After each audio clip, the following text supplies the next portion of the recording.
মৰমৰ ছাত্ৰ-ছাত্ৰীসকল মই বেনি মাধৱ বৰা আৰু তোমালোকে চাই আছা ইউটিউব চেনেল জ্ঞানজ্যোতি আসাম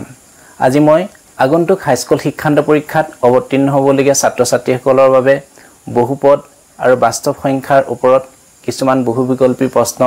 তোমালোকৰ কাৰণে লৈ আহিছো আৰু যিমান পাৰো সহজ ভাষাত বুজাবলৈ চেষ্টা কৰিছো মৰমৰ ছাত্ৰ-ছাত্ৰীসকল ইতিমধ্যে বাস্তৱ সংখ্যা আৰু বহুপদৰ ওপৰত আৰু এটা ভিডিও তোমালোকৰ কাৰণে দিয়া হৈ গৈছে যিসকল ছাত্ৰ-ছাত্ৰীয়ে সেই ভিডিওটো চোৱা নাই ডেসক্ৰিপচনত ইয়াৰ লিংক দি থোৱা আছে তোমালোকে তাত গৈ চাই ল'ব পাৰিবা মৰমৰ ছাত্ৰ-ছাত্ৰীসকল যদি তোমালোকে মোৰ চেনেলটো পোনপ্ৰথমবাৰৰ বাবে চাইছা তেনেহলে মোৰ আহিবলগীয়া ভিডিওসমূহ পাবৰ বাবে জ্ঞানজ্যোতি আসাম চেনেলটো সাবস্ক্ৰাইব কৰি ৰাখিবা গতিকে পলম নকৰি আমি আজিৰ প্ৰশ্নসমূহ সমাধান কৰো এতিয়া আমি হৈছে প্ৰথমটো কোৱেশ্যনলে প্ৰথমটো কোৱেশ্যনত লিখা আছে চোৱা ইউক্লিডৰ বিভাজন প্ৰমেয়িকা অনুসৰি যদি a আৰু b ব্ৰেকেটত দিছে b not equal to 0 পূৰ্ণ সংখ্যা হয় তেন্তে সেই অনুসূত বা সহ সমীকৰণটো হ'ব অপচন 8 দিছে a equal to bq plus r যত কি কৈছে 0 less than equal r less than b option b দিছে a equal to qb plus r যত 0 less than r less than b c অপচনত দিছে a equal to b cube minus r যত r less than যত 0 less than r less than equal b d অপচনত দিছে a equal to bq plus r যত 0 less than equal r less than equal b এতিয়া এই ইউক্লিডৰ যেটো বিভাজন প্ৰমেয়িকাৰ ওপৰত এনেকুৱা ধৰণৰ প্ৰশ্ন আহিয়ে থাকে এটো এছএছএলসি 2018 20 আৰু 23 চনত অহা এটা কোৱেশ্যন তোমালোকৰ আগত আগবঢ়াইছো গতিকে তোমালোকে এইটো কোৱেশ্যন জানিব হলে তোমালোকে ইউক্লিডৰ যেটো বিভাজন প্ৰমেয়িকাটোকে অকমান মডিফাইড কৰি তোমালোকক লিখি দিছে গতিকে ইউক্লিডৰ বিভাজন প্ৰমেয়িকাটো যেটো তোমালোকে অলৰেডি জানাই এটো কোৱেশ্যন হিচাপে এটো এনেকৈ আহে পৰীক্ষাত আগতে 3টা বছৰত এটো কোৱেশ্যন অহা দেখা গৈছে গতিকে অপচনটো হৈছে শুদ্ধটো হৈছে অপচন এ মানে ইউক্লিডৰ বিভাজন প্ৰমেয়িকা অনুসৰি যদি a আৰু b পূৰ্ণ সংখ্যা হয় তেন্তে সহ সমীকৰণটো হ'ব a equal to bq plus r যত 0 less than equal r less than b মানে ইয়াত কি হৈছে ইয়াত a টো হৈছে ডিভিডেন্ড হয়নে ভাজ্য b টো হৈছে ডিভিজৰ ভাজক q টো হৈছে কোৱেশ্যন হয়নে ভাগফল r টো হৈছে ৰিমাইন্ডাৰ বুজি পাইছানে তোমালোকে এটো ভালকে মনত ৰাখিবা ইউক্লিডৰ বিভাজন প্ৰমেয়িকাৰ ওপৰত এটো কোৱেশ্যন বহুতবাৰ অহা দেখা গৈছে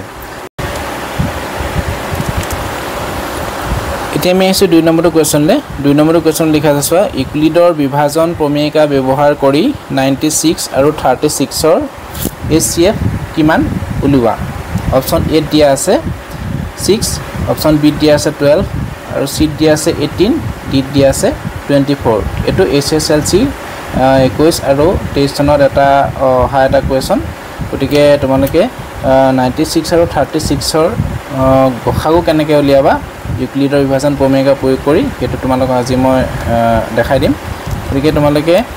ইউক্লিডৰ বিভাজন প্ৰমেয়িকাটো ইতিমধ্যে মই আগৰ কোৱেশ্যনটোত কৈছোৱে ইউক্লিডৰ বিভাজন প্ৰমেয়িকা ব্যৱহাৰ কৰি ইউক্লিডৰ বিভাজন প্ৰমেয়িকাটো কি আছিল a equal to bq plus r যত r ৰ মানটো কি কৈছে 0 তকৈ ডাঙৰ বা 0 ৰ সমান আৰু b তকৈ সৰু বুজি পাছানে ইউক্লিডৰ বিভাজন প্ৰমেয়িকা আছিল এটো গতিকে ইয়া যেটো তোমালোকে চোৱাচোন 96 টো কাটকে ডাঙৰ 36 তকৈ ডাঙৰ মানে গতিকে এটো চোৱা 96 টো 36 তকৈ ডাঙৰ গতিকে আমি 36 এ 96 ক আমি ভাগ কৰিব লাগিব বুজি পাইছানে 96 ক ভাগ কৰিব লাগিব গতিকে 36 যদি 96 ক যদি ভাগ কৰা তেতিয়া হলে কিমান হ'ব দুবাৰ যদি দি দিয়া দুবাৰ দিলে হ'ব 72 হলে কিমান হ'ব 4 2 বুজিছানে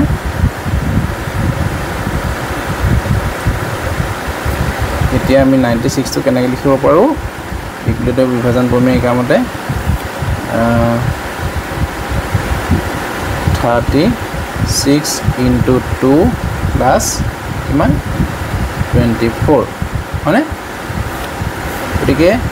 তোমালোকে ইউক্লিডৰ বিভাজন প্ৰমেয়টো তেতিয়ালৈকে কৈ থাকিব লাগিব যেতিয়ালৈকে এই ৰিমাইণ্ডাৰ যেতিয়ালৈকে 0 নহয় তেতিয়ালৈকে ইউক্লিডৰ বিভাজন প্ৰমেয় প্ৰয়োগ কৰি গৈ থাকিব লাগিব বুজি পাইছানে ইউক্লিডৰ বিভাজন প্ৰমেয় প্ৰয়োগ কৰি গৈ থাকিবটো ষ্টেপ 1 ধৰিলে তোমালোকে ষ্টেপ 1 তাৰ নেক্সট ষ্টেপত কি কৰিবা 824 এ 36 ক আকৌ হৰণ কৰিব লাগিব বুজি পালানে এবাৰ আকৌ তোমালোকে কি কৰিলা a ধৰিলা 36 মানে আৰু b ধৰিলা 24 বুজি পাইছানে ষ্টেপ 2 এটা কি কয় 24 এ 36 ক ডিভাইড কৰা 24 36 ক ডিভাইড যদি কৰা তেতিয়ালে কিমান হ'ব এবাৰ এটা 24 মানে কিমান বাকি থাকিব 12 মানে গতিকে কেনেকৈ লিখিবা 36 equal to 24 into 1 plus 12 মানে বুজি পাইছানে 24 plus into 1 plus 12 ৰিমাইণ্ডাৰ থাকিলে 12 বুজি পালানে এটা আকৌ নেক্সট ষ্টেপত আকৌ 12 এ এটো ডিভাইড কৰা নেক্সট ষ্টেপত কি কৰিলে ইয়া a ধৰিলা 24 b ধৰিলা কিমান 12 বুজি পাইছানে এটা কি কৰিলা 12 এ 24 ক যদি ডিভাইড কৰা তেতিয়ালে কিমান হ'ব ৰিমাইণ্ডাৰ কিমান থাকিলে 0 মানে গতিকে 24 equal to কিমান 12 into 2 plus 0 বুজি পাইছানে ৰিমাইণ্ডাৰ কিমান হ'লগে বাকি কিমান হ'লগে পিছনা 0 হ'লগে কৰি গৈ পেলে লাষ্টত গৈ ভাগশেষ কিমান হ'লগে 0 হ'লগে ভাগশেষ 0 কেতিয়া আছোচন যেতিয়া ভাজকটো 12 হৈছে মানে ভাজক 12 থাকোতে ভাগশেষ গৈ পেলে 0 হৈছেগে বুজি পাইছা না সম্পূৰ্ণনে ভাগশেষ 0 হোৱাৰ লগে কি হৈছে তোমাৰ ভাগফলটো কিমান পালাগে এটো ডিভিজৰটো কোনটো 12 হয়নে ডিভিজৰ 12 হওঁতে ভাগশেষ গৈ 0 হৈছেগে বুজি পালানে এটাকে যেতিয়া ভাগশেষ 0 হৈছে আৰু ডিভিজৰ যোনটো আছিলে মানে ভাজক যোনটো থকা অৱস্থাত ৰিমাইণ্ডাৰ যেটো 0 হৈছে সেই ডিভিজৰটোৱে হ'ব তোমাৰ কি হ'ব HCF বুজি পালানে 96 আৰু 36 ৰ 96 আৰু 36 ৰ HCF কিমান হ'ব HCF হ'ব কিমান 12 বুজি পালানে বুজি পালা এটা মানে কি ভাগশেষ 0 হোৱাৰ লগে কি হৈছে ডিভিজৰটো কি হৈছে তোমাৰ 12 গতিকে কে 96 আৰু 36 ৰ HCF হ'ব 12 গতিকে কোনটো অপচন হ'ব গতিকে 96 আৰু 36 ৰ HCF হ'ব কোনটো অপচন হ'ব অপচন বি 12 তোমালোকে বুজি পাইছা চাগে এটা 3 নম্বৰ কোৱেশ্চনটো সত 3 নম্বৰ কোৱেশ্চনত লিখা আছে সত 3x² + 11x - 2 এই বহুপদটোৰ কি কৈছে শূন্য দুটাৰ পূৰণফল কিমান এটো উলিয়াব লাগে অপচন এ দিয়া আছে 2/3 অপচন বি দিয়া আছে -2/3 সি দিয়া আছে 11/3 ডি দিয়া আছে -11/3 এটো এসএসএলসি 2019 চনত আহি যোৱা এটা কোৱেশ্চন গতিকে এটো কোৱেশ্চন তোমালোকে শূন্য দুটা বুলি ক'লে এটা কি হয় এই বহুপদটো যদি তোমালোকে এটোটা ax² যেটো সাধাৰণ ৰূপ ax² + bx + c মানে এই বহুপদটোৰ এটা সাধাৰণ ৰূপ এই সাধাৰণ ৰূপটোৰ লগত যদি তুলনা কৰা বুজি পাইছানে এতিয়া তোমালোকে যেটো আছে ভালকে চাবা কিতাপত ভালকে চাবা এই বহুপদটোৰ যদি শূন্য দুটা আলফা আৰু বিটা বুলি ধৰা হয় হয়নে তেনেহলে এই বহুপদ দুটা শূন্য দুটাৰ যোগফলৰ এটা সূত্ৰ আছিল শূন্য দুটাৰ যোগফল কিমান -b/a b/a মানে কি আছিল কিমান আছিল মানে কি আছিল এটো মাইনাস মানে কিতাপত আছে x ৰ সহগ মানে এই x পদটোৰ সহগ বুজি পাইছানে মাইনাছ এটা আছিলে দেই এক্সৰ সহগ ডিভাইডেড বাই কিমান এক্স স্কোৱাৰ মনত ৰাখিবা এক্স স্কোৱাৰ হওক ভালকৈ চাবা আৰু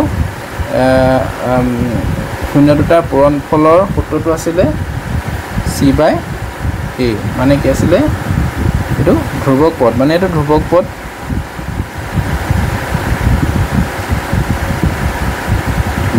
ডিভাইডেড বাই এক্স স্কোৱাৰৰ সহগ এই দুটা তোমালোকে ভালকৈ মনত ৰাখিবা বুজি পাইছানে এই দুটা ভালকৈ মানে শূন্য পদ দুটাৰ যোগফল শূন্য দুটাৰ যোগফল আছিলে মাইনাছ বি বাই এ আৰু পূৰণফল আছিলে চি বাই এ এই দুটা ভালকৈ মনত ৰাখিবা এতিয়া তোমালোকক সুধিছে কি কুৱেশ্যনত সুধিছে যে শূন্য দুটাৰ পূৰণফল বুলিয়ে সুধিছে গতিকে আমি উলিয়াব লাগে কি alpha into beta C by A হয়নে এইটো এটা শূন্য দুটাৰ পূৰণফল বুলি ক'লে চোৱাচোন শূন্য দুটাৰ পূৰণফল বুলি ক'লে ডাইৰেক্ট তোমালোকে হেৰি কৰি দিয়া ইয়াত এ মানটো কিমান দিছে এইটো x square plus b x plus চিৰ লগত যদি তুলনা কৰে ইয়াত এ মানটো কিমান দিছে এ ইকুৱেল টু 3 হয়নে বি ইকুৱেল টু 11 আৰু চি ইকুৱেল টু কিমান হ'ব -2 হয়নে গতিকে শূন্য দুটাৰ পূৰণফল বুলি ক'লে alpha into beta equal to কিমান alpha into beta is equal to C by A হয়নে গতিকে চি বাই এ মানে কিমান চি মানটো ইয়াত কিমান পাইছে -2 আৰু এ মানটো কিমান 3 হয়নে গতিকে এনচাৰটো কোনটো শুদ্ধ হ'ব -2/3 গতিকে অপশ্যন কোনটো শুদ্ধ হ'ব অপশ্যন বিটো শুদ্ধ -2/3 বুজি পাইছা এইটো SSLC 2019 চনত আহিছে গতিকে এনেকুৱা ধৰণৰ কুৱেশ্যনবিলাক আহি থাকে গতিকে তোমালোকে ভালকৈ চাবা এতিয়া কুৱেশ্যন নম্বৰ 4টো চোৱা তলৰ কোনটো বহুপদ নহয় এইটো SSLC 2021 চনত আহি যোৱা এটা কুৱেশ্যন গতিকে তলৰ কোনো বহুপদ নহয় দি আছে অপশ্যনে দি আছে x² + 3x - 5 বি অপশ্যনত দি আছে √x + 1 চি অপশ্যনে দি আছে 2x³ - x + 7 ডি অপশ্যনে দি আছে x⁴ + 2x² + 1 গতিকে তোমালোকে যেটো বহুপদ হ'বলৈ হ'লে কি হয় যেটো চলকৰ ওপৰত যেটো ঘাত আছে চলকৰ ওপৰত যেটো ঘাত আছে সেই ঘাতটো সদায় পূৰ্ণ সংখ্যা হ'ব লাগিব বুজি পাইছানে মানে কি হ'ব লাগিব নন নিগেটিভ ইন্টিজাৰ বুজি পাইছানে নন নিগেটিভ ইন্টিজাৰ মানে যিবিলাক নিগেটিভত আহিব নোৱাৰিব তোমাৰ এইটা আৰু পূৰ্ণ সংখ্যা হ'ব লাগিব বুজি পাইছানে পূৰ্ণ সংখ্যা যিবিলাক পূৰ্ণ সংখ্যা সেই পূৰ্ণ সংখ্যাবিলাক যিবিলাক পাৱাৰবিলাক সদায় পূৰ্ণ সংখ্যাত আহিব লাগিব যদি পূৰ্ণ সংখ্যা নহয় তেতিয়াহ'লে সেইবিলাক কেতিয়াও বহুপদ হ'ব নোৱাৰি ইয়াত চোৱাচোন এক্সৰ যিবিলাক পাৱাৰ এক্সৰ পাৱাৰটো কি আছে পূৰ্ণ সংখ্যা আনিব বুজি পাইছানে পূৰ্ণ সংখ্যা বুলি ক'লে কোনবিলাক বুজো 0 1 2 3 এইবিলাক হৈছে আমাৰ কি নাম্বাৰ পূৰ্ণ সংখ্যা একোটা মানে গতিকে সেই পাৱাৰবিলাক সদায় পূৰ্ণ সংখ্যাত কৰিব লাগিব এতিয়া চোৱাচোন এতিয়া √x মানে কি লিখো আমি x⁴ 1/2 এইটো পূৰ্ণ সংখ্যা হয় জানো এইটো পূৰ্ণ সংখ্যা নহয় গতিকে পূৰ্ণ সংখ্যা যদি নহয় তেতিয়াহ'লে সেইটো কেতিয়াও বহুপদ হ'ব নোৱাৰে বুজি পালানে এইটো পূৰ্ণ সংখ্যা হয় 3 ইয়াৰ ওপৰত 1 আছে মানে এইটো হয় 4 2 এইবিলাক সব পূৰ্ণ সংখ্যা কিন্তু এইটো পূৰ্ণ সংখ্যা নপৰে x⁴ 1/2 এইটো পূৰ্ণ সংখ্যাত কেতিয়াও নপৰে গতিকে অপশ্যন বিটো কি হ'ব ইয়াত অপশ্যন বিটো শুদ্ধ তলৰ কোনটো বহুপদ নহয় কোনটো অপশ্যন শুদ্ধ হ'ব অপশ্যন বিটো শুদ্ধ বুজি পাইছা চাগে নিশ্চয় এটা অপশ্যন কুৱেশ্যন নম্বৰ 5টো চোৱা এক চলক বিশিষ্ট তৃতীয় ঘাতৰ বহুপদৰ সৰ্বাধিক মান কি মানে এটা চলক থকা বিশিষ্ট তৃতীয় ঘাতৰ বহুপদৰ সৰ্বাধিক মান কিমান বুজি পাইছানে ইয়াত বহুপদবিলাকৰ কি কৈছে তৃতীয় ঘাত যদি তৃতীয় ঘাতৰ বহুপদ যোনবিলাক এটা চলকৰ সৰ্বাধিক ঘাত কিমান হ'ব লাগিব তোমালোকে যেহেতু এইটো এটা তৃতীয় ঘাতৰ বহুপদ x³ + 2x² - x প্লাছ মানে এইটো এটা তৃতীয় ঘাতৰ x চলকযুক্ত বহুপদ ইয়াৰ সৰ্বাধিক ঘাত কিমান হ'ব লাগিব ইয়াৰ সৰ্বাধিক ঘাত হ'ব লাগিব তোমাৰ 3 বুজি পাইছানে গতিকে কোনটো অপচন শুদ্ধ হ'ব অপচন সি টো শুদ্ধ একচ হলক নিশ্চয় তৃতীয় ঘাতৰ বহুপদৰ সৰ্বাধিক মান হ'ব 3 অপচন সি টো শুদ্ধ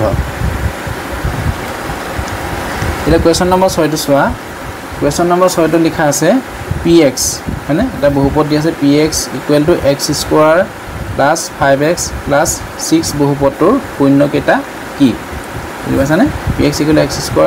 + 5x + 6 বহুপদৰ শূন্য কেইটা কি শূন্য কেইটা দিয়া আছে অপচন এ -2 -3 বি অপচনত দিয়া আছে 2 আৰু 3 সি অপচনত দিয়া আছে -2 -3 ডি অপচনত দিয়া আছে -1 -6 এটা বহুপদৰ শূন্য কেইটা কি বুলি ক'লে কি বুজিবা তোমালোকে x ৰ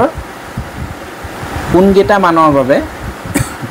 x ৰ কোন কেইটা মানৰ বাবে মানে x ৰ যি কেইটা মানৰ বাবে px ৰ মান 0 হয় সেই মান কেইটাই হ'ব এই বহুপদৰ শূন্য বুজি পাছানে বহুপদৰ শূন্য বুলি ক'লে তোমালোকে কি বুজিবা x ৰ যোন কেইটা মানৰ বাবে px ৰ এই যেটো বহুপদ এই px ৰ মানটো শূন্য হয় সেই x ৰ মান কেইটাই হ'ব বহুপদৰ শূন্য এতিয়া চাচোন এতিয়া এই যেটো বহুপদ দিয়া আছে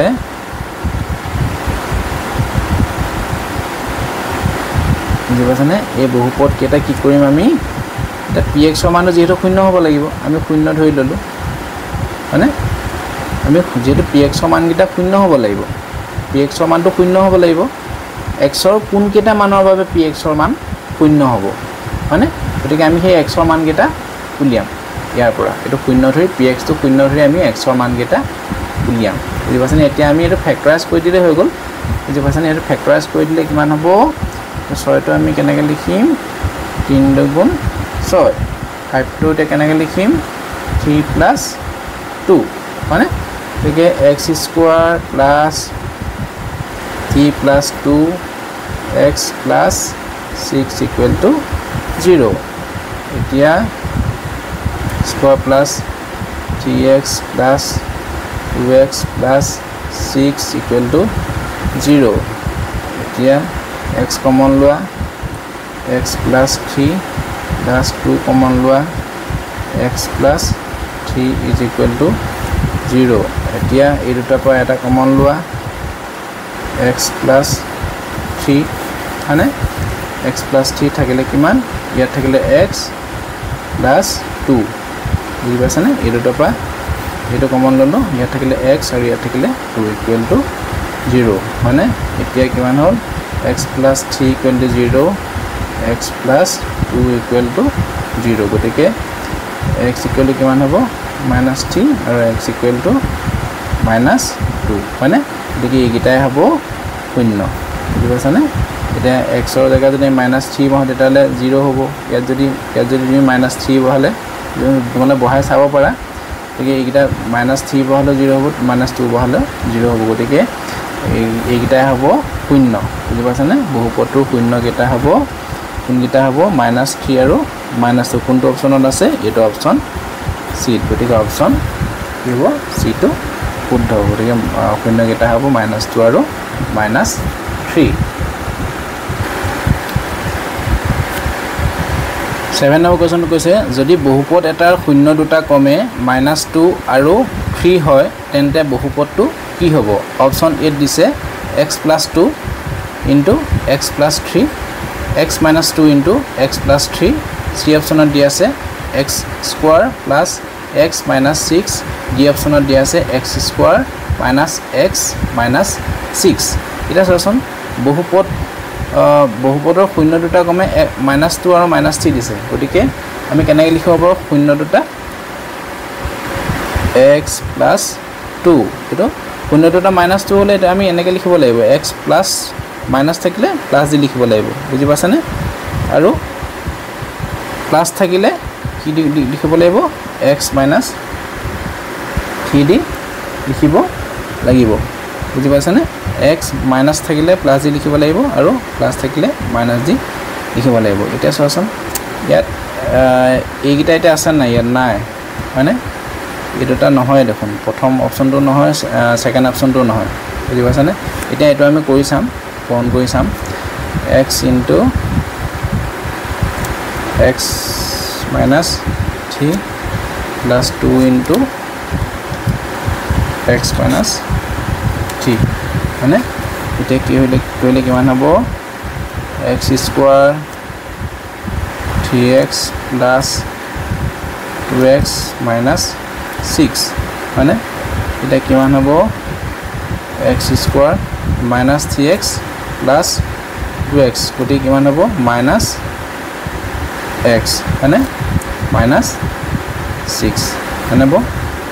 মই গৈ কৰি পেলাই এটো পালোগে মানে এটা কোনটো অপচনত আছে অপচন D2 বুজি পাইছানে নিশ্চয় বুজি পাইছা চাগে এটো এটো শূন্য দুটা যদি -2 আৰু 3 দিছে এটা আমি ধৰিবলৈ হলে কি হ'ব -2 টু x + 2 দি ধৰিব লাগিব আৰু প্লাস থাকিলে -3 ধৰিব লাগিব দুইটা পূৰণ কৰি দিয়া দুইটা পূৰণ কৰি পেলাই আমি লাষ্টত গৈ x² - x - 6 পালে গতিকে অপচন D2 শুদ্ধ এটা কোৱেশ্চন নম্বৰ 8 টো চোৱা কোৱেশ্চন নম্বৰ 8 ত লিখা আছে px = ax² - 3a -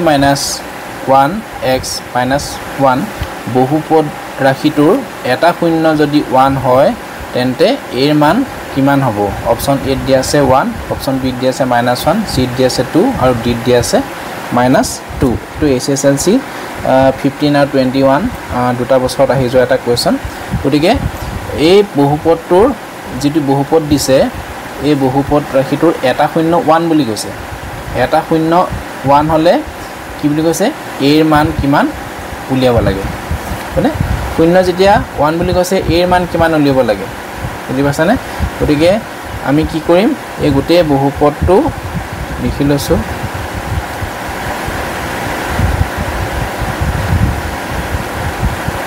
যেটা আমি শূন্য উলিয়াবলৈ হলে আমি px টো 0 ধৰিব লাগিব মানে শূন্য উলিয়াবলৈ হলে px সমান 0 ধৰিব লাগিব তো শূন্যটো দিয়াই আছে আমাক 1 বুলি গতিকে এটা এটা শূন্য x ৰ জায়গাত আমি কি বহাম 1 বহাম এটা শূন্য 1 মানে x = 1 গতিকে x ৰ জায়গাত আমি 1 বহাম মানে x ৰ জায়গাত 1 স্কয়াৰ 3a - 1 এটো 1 বহাম x ৰ জায়গাত -1 = 0 গতিকে এটো কিমান হ'ব 1 স্কয়াৰ কৰিলে a হ'ল মানে এটো 1 ৰ লগত এটো গুণ কৰিলে এটো 1 এ হ'ল 3a প্লাস কিমান 3 মাইনাস ইনটু মাইনাস প্লাস মানে -1 = 0 গতিকে এটো কিমান হ'ব এটো a - 3a গতিকে -2a হ'ল মানে প্লাস কিমান হ'ব 3 - 1 কিমান হ'ল 2 + 2 = 0 গতিকে -2a = -2 মানে তা মাইনাস ক্যান্সেল গল গতিকে a = কিমান হ'ব 2/2 = 1 মানে a = 1 গতিকে a মান কিমান হ'ব আমি a মান 1 পালো গতিকে কোনটো অপচনত আছে অপচন a শুদ্ধ অপচন a টো দিয়া আছে 1 বুজি পালা চাগে নিশ্চয়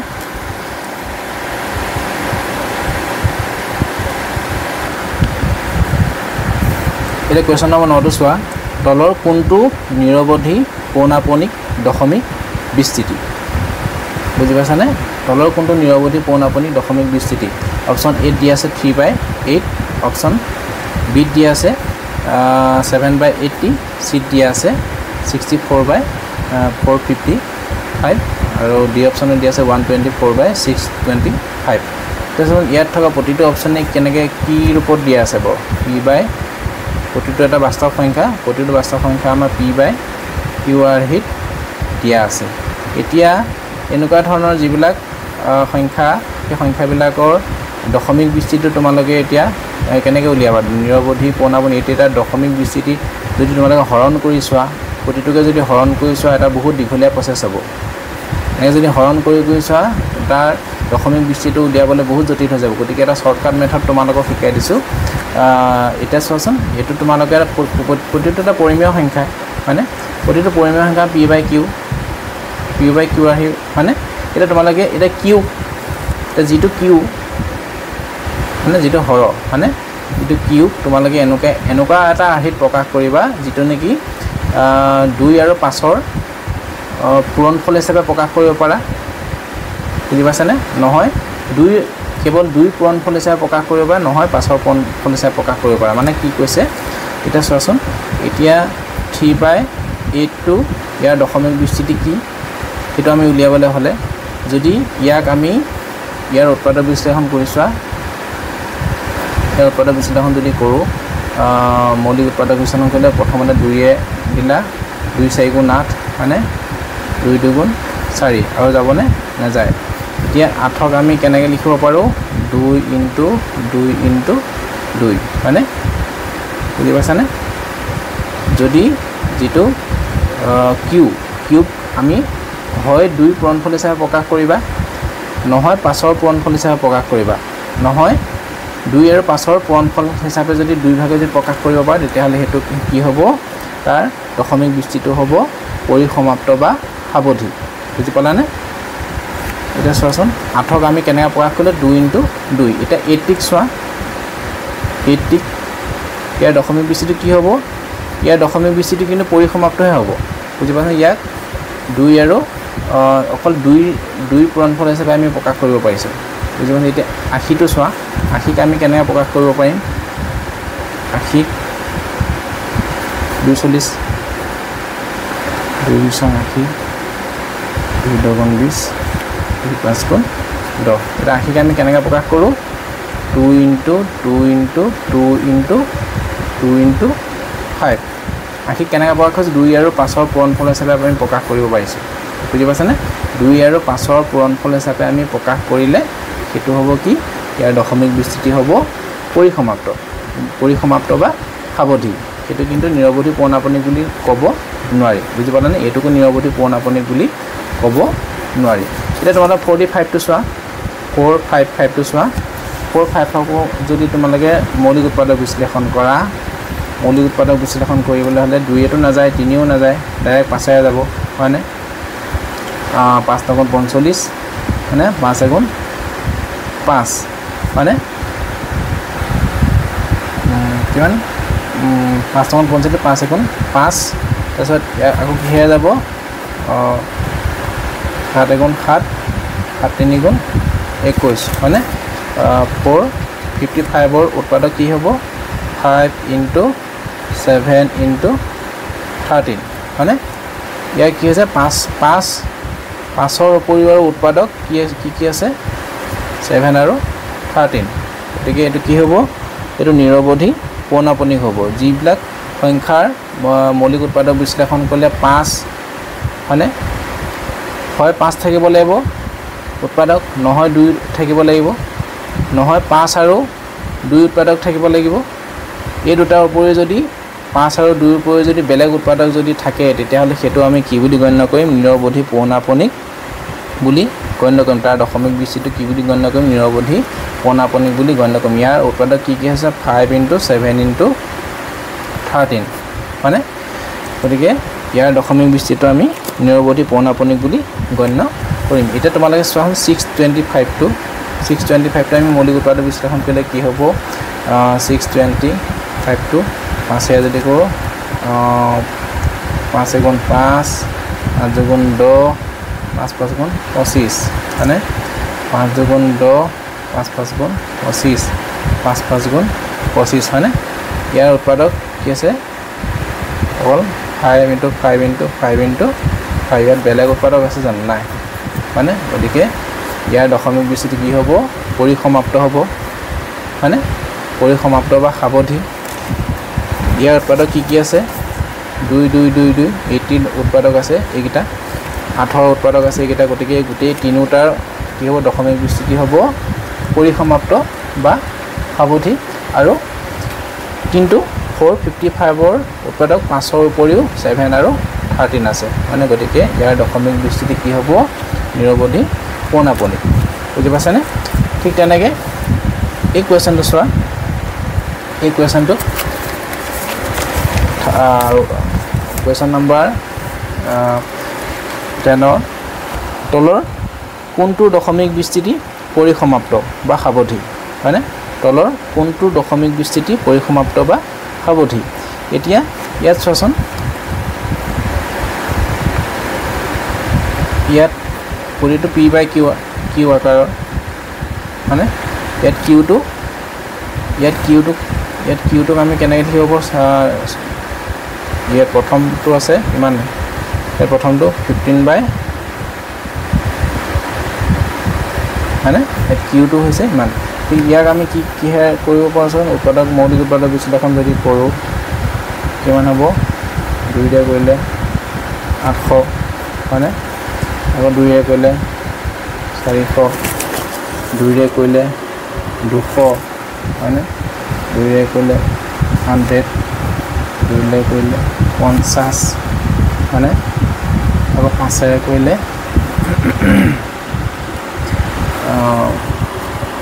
10 5 ৰে কৰিলে 2 হয়নে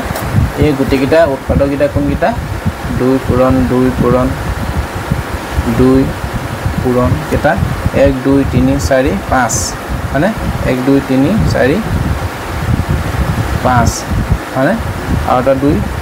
2 আছে আৰু 5 দুটা পূৰণ এইটো তোমাৰ 1600 টো 2 আৰু 5 ৰ উৎপাদক পূৰণফল হিচাপে আমি প্ৰকাশ কৰিব পাৰোঁ বুজি পাইছানে গতিকে 2 আৰু 5 ৰ পূৰণফল হিচাপে যেতিয়া তুমি এটো কি বুলি ক'বা ইয়াৰ দশমিক বিস্তৃতি পৰিসমাপ্ত বা সাৱধি বুজি পাইছানে যেতিয়া 2 আৰু 5 ৰ গুণফল হিচাপে যেতিয়া আমি q2 প্ৰকাশ কৰিব পাৰোঁ তেতিয়াহ'লে ইয়াৰ দশমিক বিস্তৃতি হ'ব পৰিসমাপ্ত বা সাৱধি এটা চোৱাচোন 210 টো 77 by 210 এটা q2 আমি কি কৈছে 210 ইয়াত 210ক আমি প্ৰকাশ কৰিব পৰা নাই ন 210ক আমি তেনেকৈ প্ৰকাশ কৰিব 2 2 0 2 5 গুণ 10 মানে 2 5 গুণ 10 নাযায় 5 যাব বুজিছানে 5 2 গুণ 10 5 2 গুণ 10 5 গুণ 5 মানে 3 7 গুণ 21 হয়নে ইয়াক আমি কেনেকৈ প্ৰকাশ কৰিব পাৰোঁ 2 × 5 × 3 × 7 বুজি পাইছানে 2 আৰু 5 ৰ উপৰিও কি আছে ইয়াত 3 আৰু 7 আছে গতিকে এইটো কি হ'ব নোৱাৰে ইয়াৰ দশমিক বিস্তৃতি পৰিসমাপ্ত বা সাৱধি হ'ব নোৱাৰে ইয়াৰ দশমিক বিস্তৃতি কি হ'ব নিৰৱধি পোনাপনি বুজি পাইছানে ঠিক তেনেকৈ এইটো 4555 টো আগৰ কুৱেশ্যনটোত পাই আহিছা হয়নে আগৰ কুৱেশ্যন পাই আহিছা গতিকে এইটো ইয়াৰ দশমিক বিস্তৃতি কেতিয়াও পৰিসমাপ্ত বা সাৱধি হ'ব নোৱাৰে এইটো ডাইৰেক্ট ওলাই আছে হয়নে 2 আৰু 5 ৰ পূৰণফলৰ উপৰিও কি আছে 7 এটা এতিয়া বেলেগ উৎপাদক আছে হয়নে গতিকে বেলেগ উৎপাদক 2 আৰু 5 ৰ উপৰিও বেলেগ উৎপাদক থকাৰ কাৰণে ইয়াৰ দশমিক বিস্তৃতি কি হ'ব নোৱাৰে পৰিসমাপ্ত বা সাৱধি হ'ব নোৱাৰে গতিকে ইয়াৰ কোনটো অপশ্যন শুদ্ধ হ'ব অপশ্যন এ টো শুদ্ধ হ'ব হয়নে অপশ্যন এ টো কি আছে ইয়াৰ ওপৰত 2 আৰু 5 ৰ গুণফল হিচাপে আমি ইয়াক প্ৰকাশ কৰিব পাৰোঁ যিটো q2 হয়নে গতিকে ইয়াৰ দশমিক বিস্তৃতি তলৰ কোনটো হ'ব 15 by 1600 গতিকে অপশ্যন এ টো আমাৰ মই ছাত্ৰ ছাত্ৰীসকল আজি প্ৰশ্নসমূহৰ সমাধান তোমালোকে বুজি পাইছা নাই কমেন্ট বক্সত জনাবাচোন আৰু যদিহে বুজি পাইছা তেনেহ'লে লাইক